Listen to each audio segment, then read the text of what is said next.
हम लोग आज एक बहुत इंपॉर्टेंट केस देखने वाले हैं, इंदिरा साहनी का केस। तो ये case Indira Sahni versus union of India के बीच का एक बहुत इंपॉर्टेंट केस है जो कि रिजर्वेशन पे बेस है। तो इस केस को समझने के लिए दो बहुत इंपॉर्टेंट कमीशन को पहले समझेंगे। सबसे पहला कमीशन था कालेलकर कमीशन और सेकंड था मंडल कमीशन। तो पहले समझते हैं हम लोग कालेलकर कमीशन को। कालेलकर कमीशन जो कि 1953 में बना था और ये सबसे पहला ओबीसी कमीशन था जिसके चेयरमैन काका कालेलकर थे, जिसका अपॉइंटमेंट 1953 में हुआ था और ये अपने रिपोर्ट को सबमिट 1955 में करता है। अब ये कॉन्स्टिट्यूट किस आर्टिकल के तहत हुआ था? तो आर्टिकल 340 के तहत इस कमीशन का कॉन्स्टिट्यूशन हुआ था। मतलब ये कमीशन आर्टिकल 340 के तहत बनाया गया था। आर्टिकल 340 सिंपल बोलता है कि प्रेसिडेंट अपने ऑर्डर के द्वारा बैकवर्ड क्लासेस के लिए एक कमीशन बना सकता है जो उसके वेलफेयर के लिए काम कर सके। इसको बनाने के पीछे का पर्पस क्या था? तो आइडेंटिफाई किया जा सके सोशली और इकोनॉमिकली बैकवर्ड क्लासेस को भारत में आइडेंटिफाई किया जा सके ताकि उसके वेलफेयर के लिए काम किया जा सके। तो ये इसको बनाने के पीछे का पर्पस था। अब ये कमीशन के द्वारा क्या रिकमेंड किया गया था? मतलब जब रिपोर्ट सबमिट हुआ था तो उसमें क्या रिकमेंडेशन दिया गया था इस बैकवर्ड क्लासेस के द्वारा? तो 25% सीट्स गवर्नमेंट जॉब में और एजुकेशनल इंस्टीट्यूट में ओबीसी को दिया जाए, ये पहला पॉइंट था। सेकंड, इकोनॉमिक अपलिफ्टमेंट उसका किया जाए, मतलब इकोनॉमिकली उसको आगे बढ़ाया जाए और एजुकेशनल सपोर्ट भी उसको मिलना चाहिए ओबीसी को। ये तीन बहुत इंपॉर्टेंट रिकमेंडेशन दिया गया था कालेलकर कमीशन के द्वारा। लेकिन इस कमीशन के द्वारा जो दिया गया रिपोर्ट होता है, रिकमेंडेशन होता है, उसको गवर्नमेंट रिजेक्ट कर देती है। और रिजेक्ट करने के पीछे का रीज़न बस इतना रहता है कि ये जो रिपोर्ट बनाया गया था ये सिर्फ और सिर्फ कास्ट बेसिस पे ही बनाया गया था और इसमें लैक ऑफ डाटा, मतलब डाटा की बहुत ज़्यादा कमी थी। इस वजह से इस रिपोर्ट को क्या कर दिया गया था? ख़त्म कर दिया गया था, मतलब इसको रिजेक्ट कर दिया गया था। अब हम लोग समझते हैं मंडल कमीशन। तो ये मंडल कमीशन लाया क्यों गया था?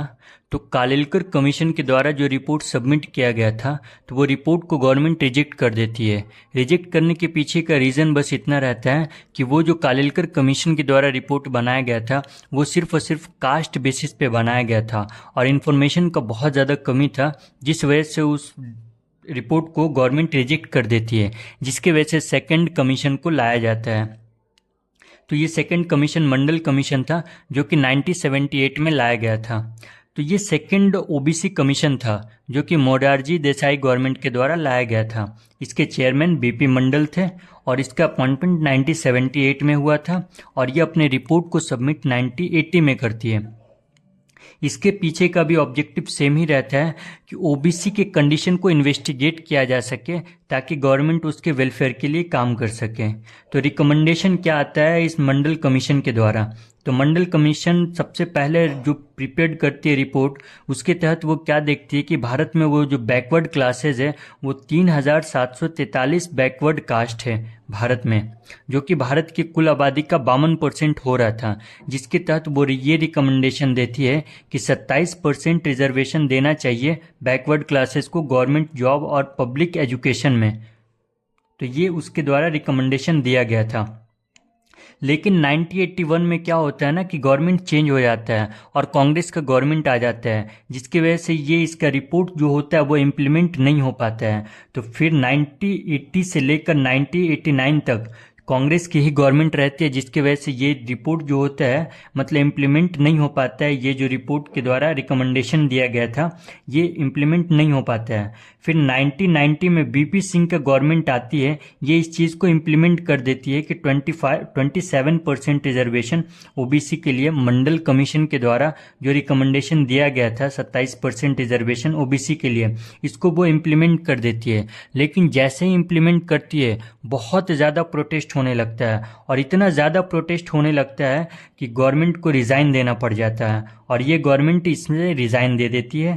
ठीक है, तो प्रॉब्लम क्या आता है, रिज़ाइन के बाद फिर से इलेक्शन होता है और इलेक्शन में इस बार 1991 में नरसिम्हा राव गवर्नमेंट फिर से सत्ता में बैठती है। जो 27% रिजर्वेशन के साथ साथ 10% रिजर्वेशन भी इकोनॉमिक ग्राउंड पे देने का वादा करती है और इस चीज़ को वो इम्प्लीमेंट कर देती है। मतलब नरसिम्हा राव का जो गवर्नमेंट होता है वो 27% जो रिजर्वेशन ओबीसी को दिया जा रहा था उसके साथ साथ 10% reservation EWS economic weaker section को भी वो दे देती है। तो यही मेन प्रॉब्लम रहता है इस केस के पीछे का। अब हम लोग समझते हैं इंदिरा साहनी केस। तो ये case Indira Sahni versus union of India के बीच का एक बहुत इंपॉर्टेंट केस है जो 1992 का केस है। इस केस के पीछे के बैकग्राउंड को समझते हैं। तो मंडल कमीशन के द्वारा ये रिकमेंड किया गया था कि 27% रिजर्वेशन ओबीसी को देना चाहिए। अब इसी चीज़ को 1990 में वीपी सिंह गवर्नमेंट इंप्लीमेंट करती है और 27% रिजर्वेशन ओबीसी को प्रोवाइड कर देती है मंडल कमीशन के रिपोर्ट के अनुसार। जैसे ही ये 27% रिजर्वेशन ओबीसी को देती है, जनरल कैटेगरी के द्वारा बहुत ज़्यादा प्रोटेस्ट होने लगता है और प्रोटेस्ट इतना ज़्यादा बढ़ जाता है कि ये गवर्नमेंट को रिज़ाइन देना पड़ जाता है और फिर से भारत में इलेक्शन होता है और इस बार इलेक्शन में नरसिम्हा राव गवर्नमेंट जीतती है और जैसे ही जीतती है Narasimha Rao government 27% reservation OBC को प्रोवाइड करती है और साथ में 10% रिजर्वेशन ये जनरल कैटेगरी को भी देती है इकोनॉमिक ग्राउंड पे। तो ये प्रॉब्लम होता है इस केस का। तो जैसे ही वो 27% रिजर्वेशन ओबीसी को और 10% रिजर्वेशन वो जनरल कैटेगरी को देती है, तो इस बार फिर से बहुत ज़्यादा पूरे देश में प्रोटेस्ट होने लगता है। प्रोटेस्ट इतना ज़्यादा हो जाता है कि ये मैटर सुप्रीम कोर्ट तक पहुँच जाता है पीआईएल के थ्रू। और ये पीआईएल फाइल कौन करती है? तो इंदिरा साहनी। तो इंदिरा साहनी इसी चीज़ को सुप्रीम कोर्ट में लेकर चली जाती है कि ये 27% रिजर्वेशन जो ओबीसी को दिया गया है कास्ट के बेसिस पे और 10% रिजर्वेशन ये जो जनरल कैटेगरी को दिया गया है इकोनॉमिक ग्राउंड पे, ये अनकॉन्स्टिट्यूशनल है। इसको वो ऐसा बोलकर पीआईएल फाइल कर देती है सुप्रीम कोर्ट में। तो समझते हैं सुप्रीम कोर्ट में डिसीजन क्या आया है सुप्रीम कोर्ट का। तो इसमें 9 बेंच जजेस का बेंच बैठा था इस केस में और ये केस था क्या कि रिजर्वेशन जो ओबीसी को दिया जा रहा है और ईडब्ल्यूएस को दिया जा रहा है, इसी को सुप्रीम कोर्ट में चैलेंज करती है इंदिरा साहनी। ये बात समझ आ रहा है? अब हम लोग समझते हैं इसका डिसीजन क्या आता है। तो सुप्रीम कोर्ट वो जो 27% रिजर्वेशन ओबीसी को दिया जा रहा था कास्ट के बेसिस पे, उसको सुप्रीम कोर्ट सही मानती है, उसको अपहेल्ड कर देती है कि ये 27% रिजर्वेशन ओबीसी को जो दिया जा रहा है वो सही है। लेकिन यहाँ से एक टर्म इंट्रोड्यूस करती है creamy layer and non creamy layer.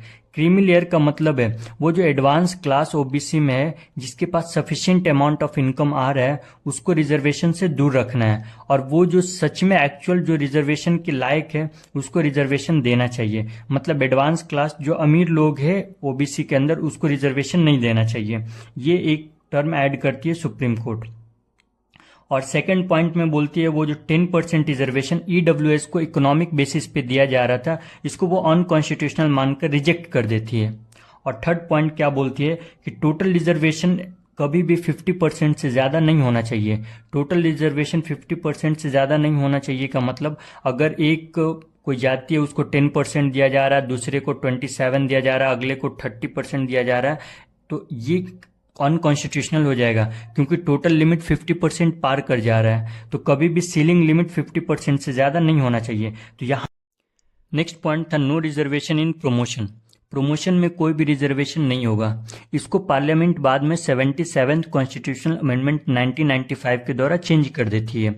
और 77th कॉन्स्टिट्यूशनल अमेंडमेंट एक्ट 1995 बोलता क्या है कि reservation in promotion for SC and ST, promotion में रिजर्वेशन एससी एंड एसटी को दिया जाएगा। नेक्स्ट पॉइंट था in case of backlog vacancy carry forward rule is valid. तो बैकलॉग वैकेंसी में कैरी फॉरवर्ड रूल तो वैलिड रहेगा लेकिन वो 50% सीलिंग लिमिट को वॉलेट नहीं करना चाहिए, जिसको बाद में पार्लियामेंट चेंज कर देती है। 81st कॉन्स्टिट्यूशनल अमेंडमेंट एक्ट 2000 के द्वारा इसको चेंज कर देती है। तो ये 81st अमेंडमेंट एक्ट 2000 था क्या? तो ये इतना बोलता है कि this backlog vacancy are not counted within 50% ceiling limit. तो ये जो बैकलॉग वैकेंसी है ये 50% सीलिंग लिमिट में काउंट नहीं किया जाएगा। तो ये इंपॉर्टेंट एक डिसीजन था और इसमें लास्ट और इम्पॉर्टेंट डिसीजन ये दिया गया था, सुप्रीम कोर्ट रिकमेंड करती है सेंट्रल गवर्नमेंट को कि एक परमानेंट स्टैट्यूटरी बॉडी बनाया जाए जो ओबीसी से रिलेटेड इश्यू को रिजॉल्व कर सके। तो ये इम्पॉर्टेंट डिसीजन आया था कि एक परमानेंट स्टैट्यूटरी बॉडी बनाया जाए जो ओबीसी के रिलेटेड जितने भी प्रॉब्लम है उसको रिजॉल्व कर सके। तो ये केस था जो एक बहुत इंपॉर्टेंट केस था। अब हम लोग नेक्स्ट केस को आगे समझेंगे।